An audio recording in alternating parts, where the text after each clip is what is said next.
Bangladesh Zimbabwe এখনো পর্যন্ত কয়টা সিরিজ খেলেছে? এই ট্রফি আনভেইলিংটা কততম সিরিজের ট্রফি আনভেইলিং হতে যাচ্ছে? কোনো ধরনের গেজ আছে আপনার? মানে কোনো ধারণা করতে পারছেন যে এততম হতে পারে? আপনি ধারণা করতে থাকেন, বাট ততক্ষণে আপনাকে একটা পেছনের গল্প শোনাই। ট্রফি আনভেইলিং এর আগের ঘটনা, হাস্যোজ্জ্বল রাজা এবং শান্ত হাঁটছেন ট্রফি আনভেইলিং এর জন্য। রিয়াদকে দেখেই রাজার পথ পরিবর্তন, হাসলেন, হাত মেলালেন। রেসপেক্ট টু ইচ আদার, সঙ্গে দুজনের প্রতি দুজনেরই একটা শুভ্র ভালোবাসা। দুই দলের দুই অভিজ্ঞ ক্যাম্পেইনার, দুজনই দেশকে দিয়েছেন দুহাত ভরে। 406 আন্তর্জাতিক ম্যাচ খেলা রিয়াদের ইন্টারন্যাশনাল রান 10,476, 9 সেঞ্চুরির সঙ্গে আছে 51টা 50। সমবয়সী হলেও রাজার আন্তর্জাতিক ম্যাচ সংখ্যা রিয়াদের তুলনায় ঢের কম। Across the formats 240 international match, 7,195 রানের সঙ্গে আছে 8 সেঞ্চুরি, 42-50।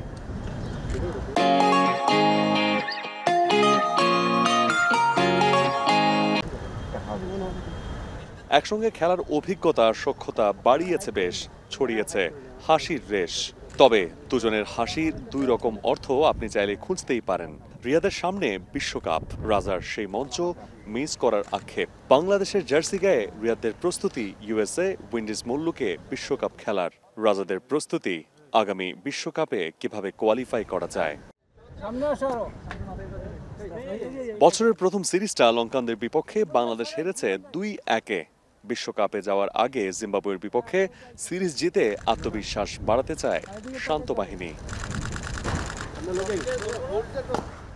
বাংলাদেশ জিম্বাবুয়ে এখনো পর্যন্ত কয়টা সিরিজ খেলেছে? এই প্রশ্নের উত্তরটা কি আপনি পেয়েছেন? যদি পেয়ে থাকেন তাহলে চলুন আমরা উত্তরটা মিলিয়ে নেই।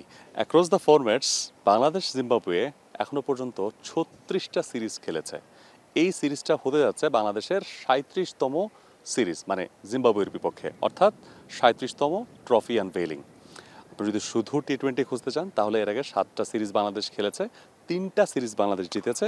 ওডিআইতে বাংলাদেশ 19টা সিরিজ খেলেছে এবং টেস্টে বাংলাদেশ 10টা সিরিজ খেলেছে। সব মিলে 36টা সিরিজ এই দুই দলের মধ্যে খেলা হয়েছে।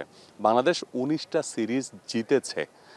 সো এতগুলো ট্রফি আনভেইলিংয়ের পর এই ট্রফি আনভেইলিংটা, এবং ঠিক তারপরে আবার সিকান্দার রাজাকে এই রকম কোনো ট্রফি আনভেইলিংয়ে দেখা যাবে কিনা সেটা তিনি শঙ্কা প্রকাশ করেছেন, সন্দেহ প্রকাশ করেছেন। ইন্টারন্যাশনাল ক্যারিয়ারটা ঠিক কোথায় গিয়ে ফুলস্টপ দিয়ে দিবেন, আর ভবিষ্যতে বাংলাদেশে খেলতে পারবেন কিনা, কোনো একটা ট্রফি আনভেইলিংয়ে সিকান্দার রাজা ক্যাপ্টেন হয়ে আসবে কিনা, সেখানে একটা প্রশ্ন অথবা এক ধরনের কনফিউশন কিন্তু রয়ে গেছে। তবে বিশ্বকাপের আগে এসব কিছুর ঊর্ধ্বে গিয়ে এই সিরিজটা বাংলাদেশের জন্য গুরুত্বপূর্ণ। যেই জায়গাগুলো বাংলাদেশ ফাইন টিউন করতে চায় সেই জায়গাগুলো অবশ্যই বাংলাদেশ ফাইন টিউন করতে চাইবে। যে প্রশ্নগুলোর উত্তর খুঁজতে চায় সেই প্রশ্নগুলোর উত্তর বের করে আনতে চাইবে। যেখানে দুর্বলতা আছে সেই দুর্বলতাগুলো কাটিয়ে বিশ্বকাপের জন্য পুরো প্রস্তুতিটা জিম্বাবুয়ের বিপক্ষে সেরে রাখতে চাইবে টিম টাইগার্স। এবং ট্রফি কে নিচ্ছে তার চাইতে বড় কথা হচ্ছে বাংলাদেশ এই সিরিজটা দিয়ে এই সব কিছুর উত্তর বের করে এনে ভালো একটা বিশ্বকাপের জন্য প্রস্তুত হয়ে আত্মবিশ্বাস নিয়ে দেশ ছাড়তে পারবে কিনা।